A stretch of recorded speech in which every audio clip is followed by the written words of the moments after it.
मला नाही वाटत आतापर्यंत जेवढे गड किल्ले मी सैर केलेत त्यापैकी कुठल्या किल्ल्यावर एवढा अवघड रस्ता असेल.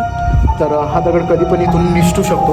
वरतून जर बघितलं तर आपल्याला एक सपाट भूभाग दिसतोय. ज्या ठिकाणी दगड दिसत आहेत तिथेच धान्याचं कोठार आहे. कारण असे कामं करायला खूप दूरदृष्टी लागते, पुढचा विचार करावा लागतो काम करताना. जय शिवराय मित्रांनो, शिवसकाळ. मी शुभम घेऊन आलोय तुमच्यासाठी एक परत नवीन व्लॉग. तर आज आपण जाणार आहोत किल्ले हडसरवर. पाठीमागे बघू शकता, तुम्हाला दिसत असेल किल्ला. आत्ता आपण ज्या ठिकाणी आहोत तो रस्ता खुंट्याची जी वाट आहे त्या साईडने जाते आणि खाली आपल्याला आत्ताच आपण हडसर गावामधून आलोय. बघू शकता या ठिकाणी आपण बाईक पार्क केलेली आहे. हा रस्ता हडसर गावामधून आलाय. इथं आल्याच्या नंतर वाटलं की गाडी खालीच पार्क केली असती तर बरं झालं असतं, कारण रस्ता खूप खराब आहे. आणि आपण एका मंदिराजवळ येऊन पोचलोय. माहिती नाही आता मंदिर कशाचं आहे, कोणत्या देवाचं आहे. तर इथूनच ट्रेक सुरू होतो, मुख्य ट्रेक. आणि जी खुंट्यांची वाट आहे वर जाण्यासाठी ह्या रस्त्याने वेळ थोडा कमी लागतो, बट तेवढंच रिस्कीसुद्धा आहे रस्ता. तर बघूयात आता पुढं रस्ता कशा प्रकारे राहणार आहे. तर चला मग आपल्या ट्रेकला करूयात आपण सुरुवात आणि काउंट करूयात वर जायला टोटल किती वेळ लागतो. तर चला मग. शिवछत्रपतींचे जन्मस्थळ म्हणजे जुन्नर याच तालुक्यात हडसर हा किल्ला येतो. जुन्नर पासून या किल्ल्याचं अंतर 14 किलोमीटर तर पुण्यापासून 109 किलोमीटर एवढं आहे. किल्ल्याला जाण्यासाठी आपल्याला सुरुवातीला जुन्नर या गावामध्ये यावं लागतं. तर आपल्याला ट्रेक सुरू झाल्यानंतर सुरुवातीलाच काही अशा प्रकारे दाट झाडींचा रस्ता बघायला मिळतो, ज्या रस्त्यावरून आपल्याला यायचं आहे सुरुवातीला. आणि आता इथं वर आल्याच्या नंतर आपल्याला काही खडक लागले आणि असाच रस्ता आहे आता खडकातूनच. तर चला बघूयात. हडसर किल्ला फक्त एक किल्ला नसून एक महत्त्वाचा व्यापारी मार्ग सांभाळणारा किल्ला होता. नाणेघाट या मार्गावरून जाणाऱ्या व्यापारावर लक्ष ठेवण्यासाठी या किल्ल्याचा वापर केला जायचा. मुघल, मराठे आणि शेवटी इंग्रजांनी सुद्धा या किल्ल्यावर आपली छाप सोडली.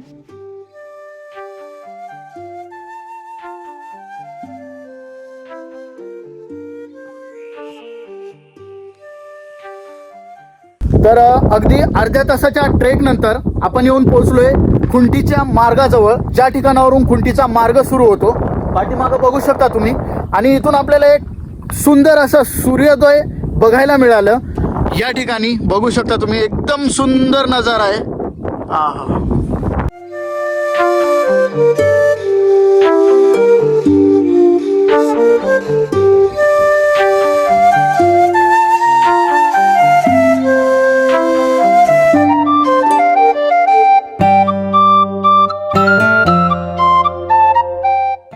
तर चला मग, आता आहे आपली खरी मजा आणि खरा ट्रेक. मला नाही वाटत आतापर्यंत जेवढे गड किल्ले मी सैर केलेत त्यापैकी कुठल्या किल्ल्यावर एवढा अवघड रस्ता असेल. बघू शकता पूर्ण स्ट्रेट रोड आहे, वर स्ट्रेट मार्ग आहे पूर्ण. तर चला बघूयात.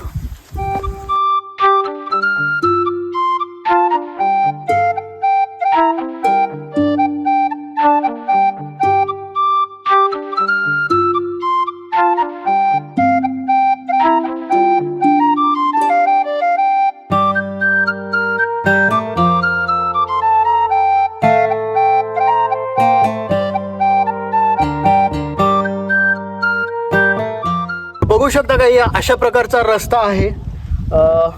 पूर्णपणे अशा गज दगडांमध्ये ड्रिल केलेले आहेत. ड्रिल करून होल करून त्यामध्ये होलमध्ये अशा प्रकारचे गज फिट केलेत आणि वरतून त्याला सिमेंट लावलेली आहे. तर अशा प्रकारचा रस्ता. पण मला वाटत नाही जेवढा अवघड यूट्यूबर्स दाखवतात, यूट्यूबर वगैरे, तेवढा अवघड रस्ता आहे म्हणून. तर चला मग जाऊयात अजून वर. एक पॅच झाला आहे, अजून दुसरा पॅच राहिला आहे. या ठिकाणी आपल्याला काही गुफा बघायला मिळाली. तर बघूयात. जो खुंटीचा रस्ता आहे तो काही 2 पॅचमध्ये आहे. आत्ता आपण जिथून आलोय तो एक पॅच आणि जो आता तटबंदीपर्यंत आपल्याला जायचं आहे तो दुसरा पॅच. आणि एक पॅच चढून वर आल्याच्या नंतर आपल्याला इथं गुफा बघायला मिळते काही अशा प्रकारे,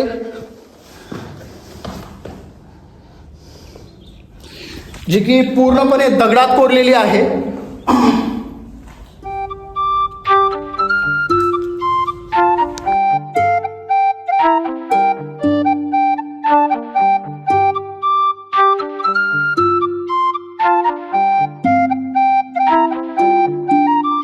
आणि त्याच्याच थोडं समोर म्हणजेच अगदी रस्त्याचे तुम्हाला दाखवतो, रस्त्याच्या जर थोडं समोर आलं तर आपल्याला दुसरी गुफा बघायला मिळते इकडे.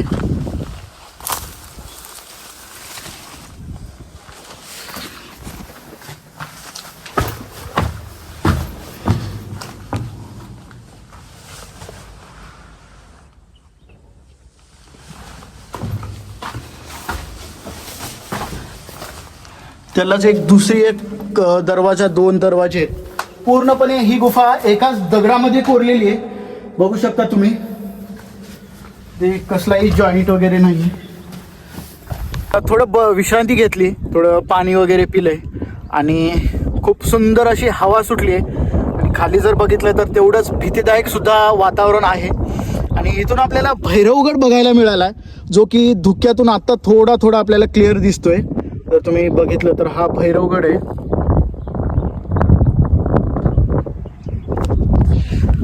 आपल्याला जायचंय तिथं पण अशाच एखाद्या दिवशी.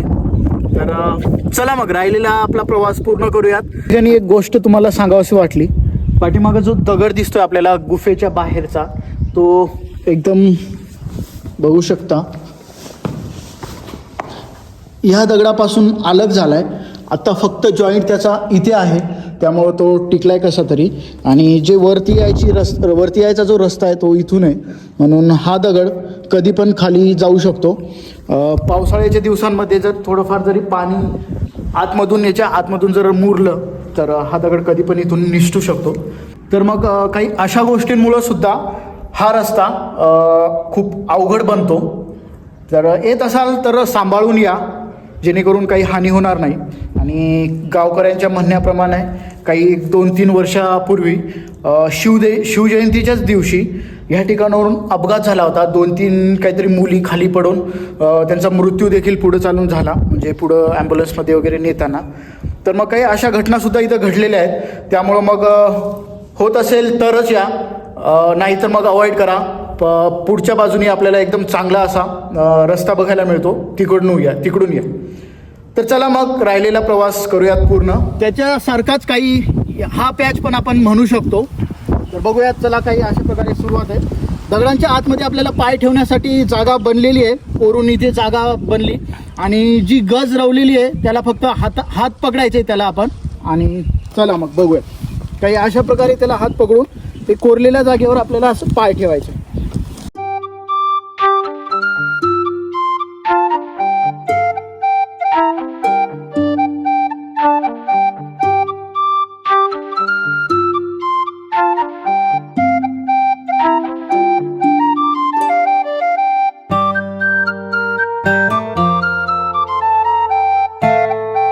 तर ह्या ठिकाणी आपण चढत असताना इथे आपल्याला एक होल बघायला मिळालं. याच्याकडे बघून असं वाटत आहे की ह्याच्यात पण ती सळा पूर्वी रवलेली असेल, पण कालांतरानं निघाली आहे इथून आतमधून.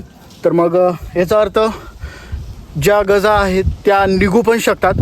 म्हणून जेव्हा तुम्ही चढता वर त्याला पकडून, तेव्हा वर चढण्याच्या आधी त्याला थोडं हलवून बघितलं पाहिजे, जेणेकरून आपल्याला समजेल की ते फिट त्याच्यामध्ये आहे, आणि मगच वर चढलं पाहिजे. तर ही एक काळजी घ्या. तर काही अशा प्रकारचा थोडा राहिला आहे, इथून आपल्याला वर जायचं आहे.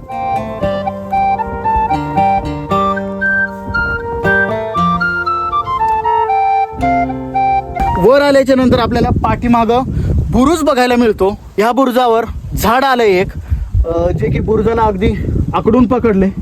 आणि हे झाड असंच जर वाढलं तर काही दिवसांनी हा बुरुज नाहीसा होईल. आणि पाठीमागं जर बघितलं त्याच्या तर तटबंदी आहे, अतिशय भीतीदायक वातावरण आहे इथलं. जास्त वेळ इथे थांबणं कामाचं नाही, त्यामुळं लवकर आपण पुढं हलू. कारण जर बघितले तुम्ही तर दगड अगदी सुळसुळीत दिसत आहेत, म्हणजे तिथले असं वाटतंय वर बघितल्यानंतर की कधी खाली येतील ते. तर त्यामुळे जास्त वेळ न थांबता इथे पुढे जाऊया आपण. हडसर किल्ल्यावर जाण्यासाठी 3 प्रमुख वाटा आहेत. त्यातील पायऱ्यांचा राजमार्ग पेठेची वाडी या गावातून जातो, तर इतर 2 वाटा हडसर गावामधून जातात. किल्ल्यावर जाण्यासाठी सर्वात धोकादायक व अवघड मार्ग म्हणजे कुंटीचा मार्ग.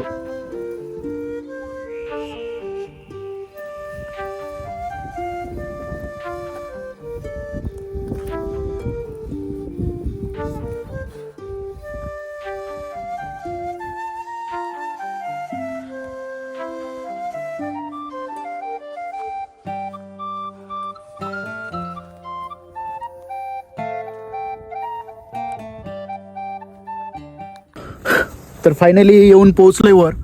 खूप कठीण रस्ता आहे सांगायचं झालं तर, आणि जर होत असेल तरच इथून या, असं काही नाही येणं होतच नाही, इम्पॉसिबल आहे असेतला भाग नाही, पण अवघड आहे बऱ्यापैकी.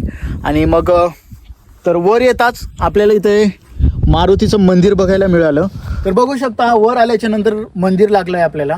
आणि काही मंदिर अशा प्रकारचं आहे, पूर्ण अवशेष मंदिराचे तर नाही आहेत. आतमध्ये आपल्याला हनुमानाची मूर्ती बघायला मिळते आणि सभोवताल त्याच्या थोडं दगड ठेवलेत. मंदिराचा जो खालचा भाग आहे तो अजून पण भक्कम अवस्थेत आहे, बट वर काही अवशेष आपल्याला बघायला मिळत नाहीत. तर चला मग दर्शन घेऊयात आणि आपली पुढची भटकंती कंटिन्यू करूयात.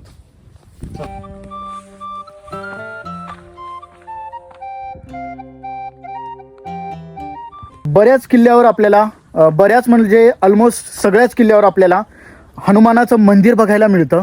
आणि कुठल्याही मूर्तीवर आपल्याला हनुमानाच्या पायाखाली एक राक्षस बघायला मिळतो.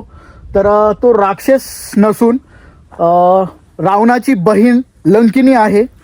तर बऱ्याच जणांचा गैरसमज होतो की तो कुठला तरी राक्षस असेल, तर नाही, ती लंकिनी आहे. इसवी सन 1637 साली शहाजी राजांनी मुघलांसोबत केलेल्या तहामध्ये हडसर किल्ल्याचा समावेश होता, असा उल्लेख काही जागी आढळतो. हडसर किल्ल्याचा फारसा उल्लेख हा शिवकाळात आढळत नाही. सभासद बकरीमध्ये फक्त नावाचा उल्लेख आहे. असेही म्हणलं जातं की शिवकाळात हडसर किल्ल्याचे पर्वतगड असे नामकरण झाले होते, कारण सर्वात आधी सभासद बकरीमध्ये पर्वतगड असा उल्लेख आहे. किल्ल्याचा अजून एक ग्रंथामध्ये उल्लेख आढळतो, तो म्हणजे पर्नाले पर्वत ग्रह व्याख्यान या समकालीन संस्कृत ग्रहांमध्ये. प्रत्येक गडावर आपल्याला एक तरी देवीचं मंदिर बघायला मिळतं, जे की गड दैवत म्हणून ओळखलं जातं. त्याचप्रमाणे आपल्याला हडसर किल्ल्यावर सुद्धा एका देवीचं मंदिर बघायला मिळालंय. मंदिर अगदी पूर्णपणे एका दगडामध्ये कोरलेलं आहे. तुम्ही जर बघितलं तर पूर्ण कोरीव काम तुम्हाला या ठिकाणी दिसते.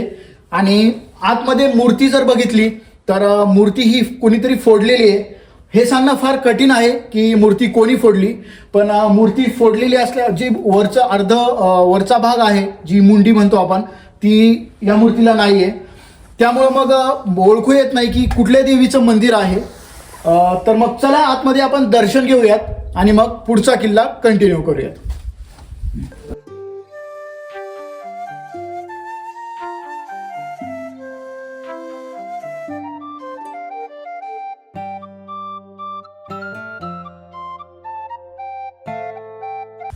मंदिराच्याच अगदी बाजूला आपल्याला पुरातन भांडं बघायला मिळाले, जे की दगडापासून बनलेलं आहे.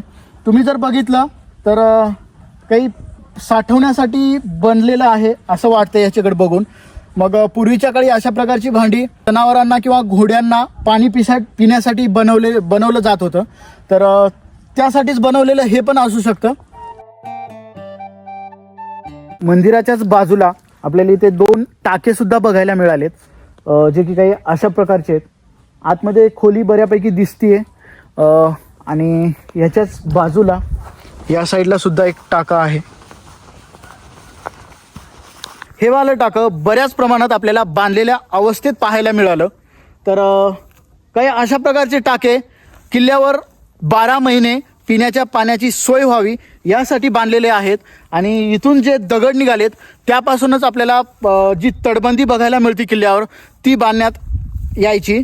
तर चला मग आता आपल्याला ह्या साईडला जायचं आहे. किल्ल्याचा जर मध्यभागीचा भाग, उच्च भाग बघितला तर तिकडे दिसतो. तर बघूयात, चला मग पुढं काय.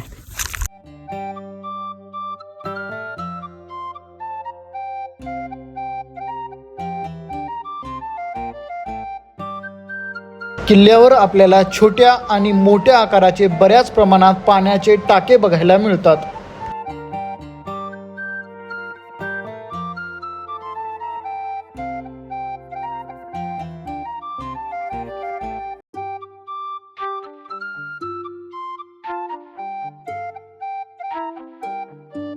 देवीचं दर्शन झाल्याच्या नंतर असं होऊ शकतं की आता नेमकं कुठं जायचं आहे. मग त्यामुळे तुम्ही, जर तुम्हाला असं झालंच तर तुम्ही मॅपवर बघून त्याद्वारे जाऊ शकता.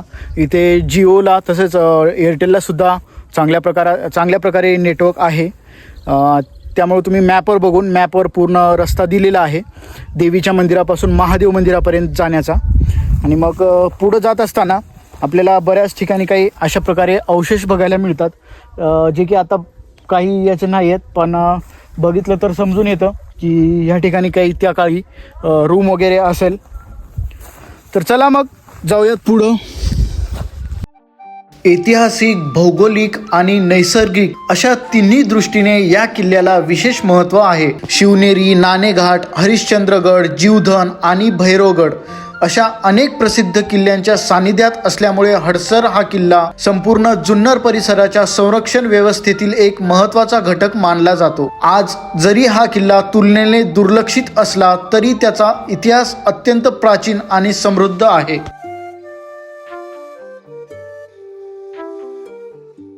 तर देवीच्या मंदिरापासून स्ट्रेट आल्याच्या नंतर आपल्याला इकडे मंदिर बघायला मिळतं. बाहेरून मंदिराचं स्ट्रक्चर काही अशा प्रकारचं आहे. तर चला आतमध्ये जाऊयात आणि दर्शन घेऊयात.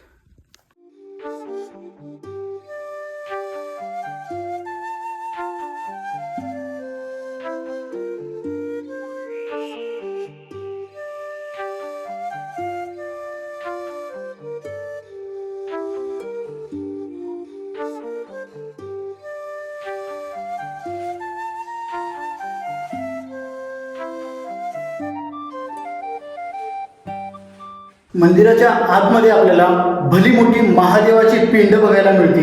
आणि त्याच्याच बाहेर जर बघितलं तर एका साईडला गणपती आणि दुसऱ्या साईडला हनुमान यांची मूर्ती सुद्धा आपल्याला बघायला मिळते. आणि त्याच्याच पुढं आपल्याला गरुड देवता सुद्धा इथे बघायला मिळतात. तर खूप छान असं मंदिर आहे. इथे दर्शन घेऊन थोडा वेळ तुम्ही बसू शकता. तर चला मग थोडा वेळ विश्रांती घेऊयात. तर मंदिराच्या बाहेर आपण दर्शन घेऊन, आतमध्ये महादेवाचं दर्शन घेऊन आपण बाहेर बसलोय. आणि बाहेर बसल्यानंतर आपल्याला इथे एक चौकटीमध्ये एक मूर्ती बघायला मिळते. मूर्ती म्हणण्यापेक्षा ही जे मुंडीचा भाग असतो आपल्या, तो आहे. ह्याला कीर्तिमुख असं सुद्धा म्हणलं जातं. याच्याबद्दल जर बघायचं झालं तर जालिंदर नावाचा एक राक्षस होता. त्यांनी तपश्चर्या करून महादेवाला प्रसन्न केलं आणि महादेवाला म्हणलं की मी कितीही खातोय पण माझी भूक भागत नाही. तर महादेवाने त्याला सांगितलं होतं की तू स्वतःलाच खायला सुरू कर आणि बघ. मग त्यांनी तसं महादेवांनी सांगितल्याप्रमाणे तसं करायला सुरू केलं. पण तो मग पायाच्या अंगठ्यापासून खात खात खात वर इथपर्यंत आला होता. तर त्याची भूक काय भागत नव्हती. परत त्यांनी तपश्चर्या करून महादेवाला परत एकदा प्रसन्न केलं आणि परत तेच विचारलं की मला असं काहीतरी द्या की जेणेकरून माझी भूक भागल. मी पूर्ण माझं शरीर खाल्ला तरी पण माझी भूक भागत नाही. मग तेव्हा महादेवांनी त्याला सांगितलं की तू मंदिराच्या चौकटीमध्ये येऊन बस आणि जे लोक येतील त्यांची पापं तू खात जा. त्यामुळं आपल्याला कुठल्याही मंदिरात या जालिंदर नावाच्या राक्षसाचं मुंडकं इथे चौकटीमध्ये बघायला मिळतं. म्हणून मग मंदिराच्या आतमध्ये जात असताना आपण वर आपल्याला गणपतीची मूर्ती बघायला मिळते.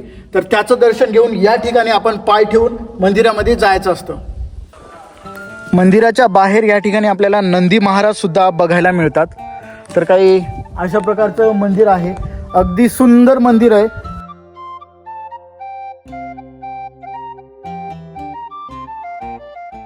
मंदिरापासून पाठीमागं आल्याच्या नंतर इथे आपल्याला एक भलं मोठं पाण्याचं टाकं दिसतंय. आणि टाक्याच्याच जे गोल टाका आहे त्याच्याच समोर आपल्याला इथे काही समाधीसारखं बांधकाम दिसत आहे. समाधी कुणाची आहे हे नाही माहीत, पण बांधकाम इथे दिसत आहे. माझ्या पाठीमागं जे टाकं दिसत आहे ते कमानी टाकं म्हणून ओळखलं जातं. काही वर्षापूर्वी सह्याद्री प्रतिष्ठान या ग्रुपकडून ह्या टाक्याचं म्हणजे सफाई करण्यात आली. आधी जर बघितलं आपण तर ह्या टाक्यामध्ये खूप गाळ आणि चिखल जमला होता, त्यामुळं पूर्ण टाकं बुजल्यासारखं झालं होतं. मग त्यांच्याकडून सह्याद्री प्रतिष्ठान यांच्याकडून हे टाक्याचं सफाई करण्यात आली आणि गाळ वगैरे सर्व बाहेर, दगड वगैरे सगळं बाहेर काढण्यात आलं. आणि तेव्हाच मग त्या गाळामध्ये त्यांना काही तोफ मिळाल्या, ज्या तोफ आता इथे आपल्याला पुढं दिसत आहेत. पुढं बघूयात आपण. तर काही अशा प्रकारे इथे 3 तोफ आहेत आणि तोफ ज्या अँगलनी ठेवलेत, ज्या साईडनी ठेवलेत, बघून असं वाटतंय की खरंच त्या काळी सुद्धा असंच ठेवल्या गेल्या असतील.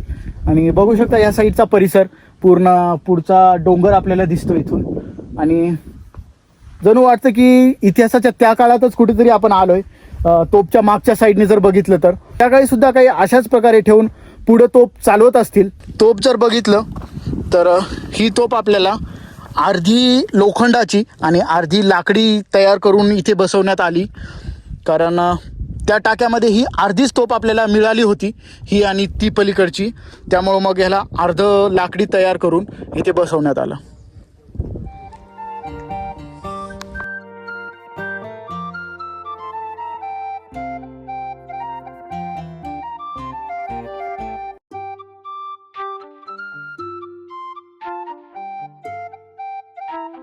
वरतून जर बघितलं तर आपल्याला एक सपाट भूभाग दिसतोय. ज्या ठिकाणी दगड दिसत आहेत तिथेच धान्याचं कोठार आहे. वरतून बघितलं तर असं वाटतंय नॉर्मल एक जमीन, प्लेन जमीन आहे. बट चला तुम्हाला दाखवतो आतमध्ये कसं धान्याचं कोठार आहे ते. हडसर किल्ल्याचा उल्लेख जरी ऐतिहासिक कागदपत्रांमध्ये फारसा आढळत नसला तरी स्थानिक परंपरा, भौगोलिक स्थिती आणि उपलब्ध अवशेष यांच्या आधारे त्याचे महत्त्व स्पष्ट होते. जुन्नर परिसर हा प्राचीन काळापासूनच राजकीय, आर्थिक आणि लष्करी दृष्ट्या महत्त्वाचा मानला जातो. सातवाहन, चालुक्य, यादव, बहामनी आणि पुढे मोगल व मराठा अशा अनेक सत्तांचा प्रभाव या भागावर राहिला आहे. या सर्व काळात सह्याद्रीतील किल्ले हे सत्तेचे मुख्य आधारस्तंभ होते. हडसर हा किल्ला या किल्ल्यांच्या साखळीतील एक लहान पण अत्यंत रणनीतिक ठिकाण होते.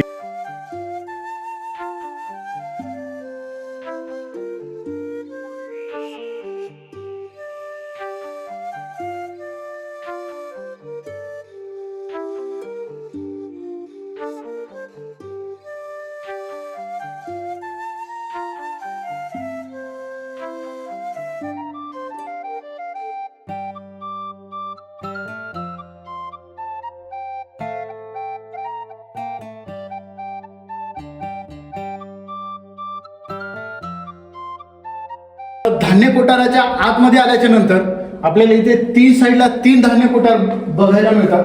तुम्ही बघू शकता या ठिकाणी. आणि एवढे मोठे धान्य कोठार आहेत आतमध्ये जर जाऊन बघितलं तर.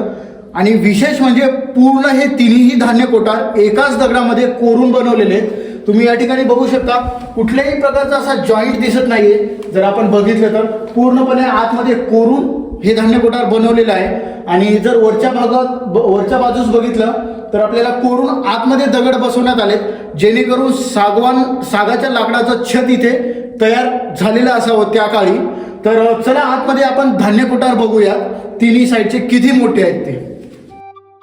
हडसर किल्ल्यावर असलेले धान्य कोठार हे किल्ल्याच्या संरक्षण व्यवस्थेतील एक महत्त्वाचे अंग होते. हा किल्ला मुख्यत्वे टेहळणी व संरक्षणासाठी वापरला जात असला तरी आपत्कालीन परिस्थितीत येथे काही काळ मुक्काम करता यावा यासाठी धान्य साठ्याची योग्य सोय करण्यात आलेली होती. किल्ल्यावरील धान्य कोठार साधारणतः मजबूत दगडी बांधकामाचे असून ते अशा ठिकाणी बांधलेले होते जिथे पावसाचे पाणी थेट साचणार नाही आणि ओलावा कमी राहील, ज्यामुळे बाजरी, ज्वारी, तांदूळ यांसारखे धान्य दीर्घकाळ सुरक्षित ठेवणे शक्य होत असे. हे धान्य कोठार किल्ल्याच्या मुख्य वस्तीपासून थोडे आतल्या बाजूस किंवा सुरक्षित जागी असावे अशी रचना दिसून येते.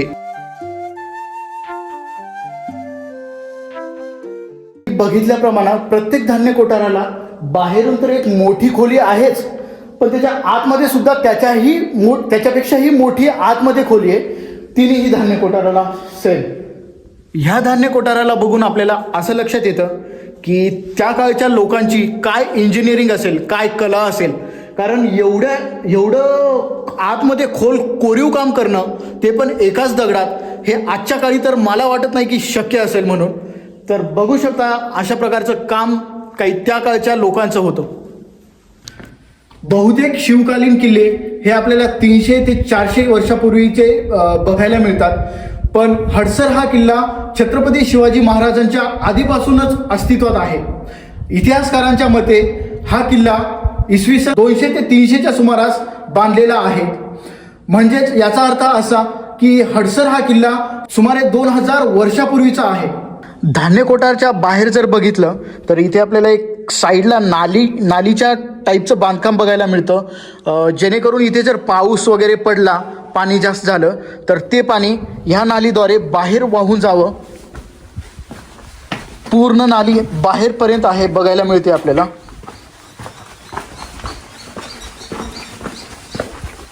बघू शकता तुम्ही. आणि इथून पूर्ण पाणी आपल्याला बाहेर काढण्यात आलेलं असेल.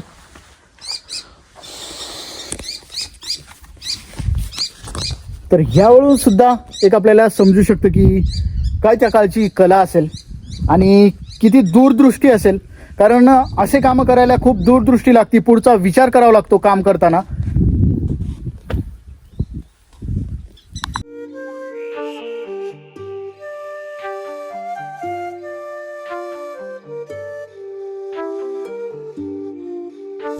वीकेंडला किल्ल्यावर बरेच पर्यटक येत असतात. पण आज वीकडेज असल्यामुळे, मंगळवारचा दिवस असल्यामुळे किल्ल्यावर जास्त कुणी आलं नाही. जास्त कुणी म्हणण्यापेक्षा कुणीच आलं नाही, आम्हाला दोघांना सोडलं तर. महादेव मंदिरापासून जर मंदिराच्या उजव्या अंगाकडे बघितलं तर इथे आपल्याला वाड्याचे अवशेष बघायला मिळतात. आपण जर आतमध्ये जाऊन बघितलं तर काहीच नाही आहे, दगडी आहेत फक्त. पण जर बाहेरून बघितलं तर एकदम एकाच शेपमध्ये दगड दिसत आहेत बांधलेले. म्हणून यावरून कळतं की आपल्याला ह्या काळी, पूर्वीच्या काळी ह्या जागी वाडा असेल. तर चला मग आतमध्ये थोडंफार बघूयात आणि मग मुख्य दरवाजाकडे जाऊयात.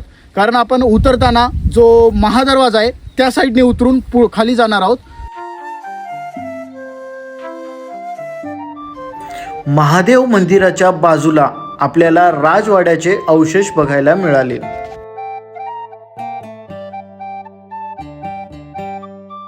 ज्या साईडनी किल्ल्याचा महादरवाजा आहे, उतरताना आपण आता त्या साईडने उतरतोय.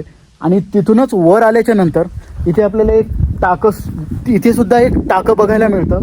आणि त्याच्याच बाजूला आपल्याला शिवमुद्रा सुद्धा बघायला मिळते, ज्याचं एक स्ट्रक्चर तिथे बनवण्यात आलं आहे, ज्या ठिकाणी थांबून तुम्ही फोटो वगैरे काढू शकता. तर चला आता खाली जाऊयात आपण आणि महादरवाजा बघूयात. आपल्याला इथं मुख्य 2 दरवाजे लागणार आहेत, अलीकडे एक दरवाजा आणि त्याच्या पुढं जो लागेल तो महादरवाजा. तर चला मग बघूयात. आणि विशेष म्हणजे हे दोन्ही दरवाजे सुद्धा पूर्ण दगडामध्ये कोरून बनवण्यात आलेले आहेत. तर बघू शकता जे खाली आपल्याला दिसतात ते कातळ कोरीव पायऱ्या, म्हणजे दगडात कोरून बनवलेल्या पायऱ्या आहेत. तर चला मग जाऊयात खाली. कुठल्याही किल्ल्यावर बघायला न मिळणारं बांधकाम आपल्याला हडसर किल्ल्यावर बघायला मिळतं. किल्ल्यावरील दोन्ही दरवाजे हे पूर्णपणे एकाच दगडामध्ये कोरून बनवण्यात आले आहेत. किल्ल्याच्या दुसऱ्या दरवाज्याजवळ आहोत. दुसऱ्या दरवाज्याजवळ जर तुम्ही बघितलात, या साईडला बघितलात तर तुम्हाला दिसेल की दगड कुठून कोरायला सुरुवात केली आहे. एवढ्या उंचीवरून दगड कोरायला सुरुवात केली आहे आणि तिथून कातळ कोरीव पायऱ्या कोरून ह्या ठिकाणी पूर्ण हा भाग एकाच दगडाचा आहे. आणि कोरून जेव्हा आपण आतमध्ये येतो तेव्हा या ठिकाणी आपल्याला दरवाजा बघायला मिळतो, जो की पूर्णपणे एका दगडामध्ये कोरलेला आहे, कोरून बनवला आहे. आणि आता आपण ज्या पायऱ्यांनी खाली आलोय त्या पायऱ्या सुद्धा ह्याच दगडामध्ये कोरून पूर्ण वरपर्यंत रस्ता बनवण्यात आला. खाली येऊन बघितलं तर इथे दिसेल आपल्याला की या ठिकाणावरून दगड कोरायला सुरुवात केली. म्हणजे पूर्वीच्या काळी जी उंची तुम्हाला वर दिसते त्या लेवलपर्यंत दगड होता. तेवढा दगड कोरून आतमध्ये सुद्धा आत्ता आपण जो दरवाजा बघितला तो दरवाजा सुद्धा कोरून बनवलेला आहे. ह्याच्यावरून आपण विचार करू शकता, विचार नाही, याच्यावरून विचार सुद्धा करू शकत नाही आपण की त्या काळच्या लोकांची काय कला होती. तर चला मग आता आपण जाऊयात पहिल्या महादरवाज्याजवळ पहिल्या दरवाज्याजवळ, जो की किल्ल्याचा महादरवाजा आहे, आणि बघूयात तो दरवाजा कसा आहे.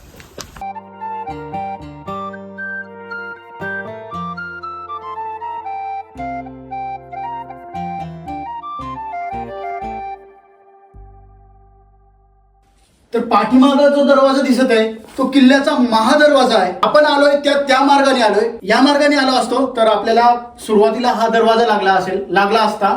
तर बघू शकता तुम्ही, हा दरवाजा सुद्धा पूर्ण दगडात कोरलेला आहे.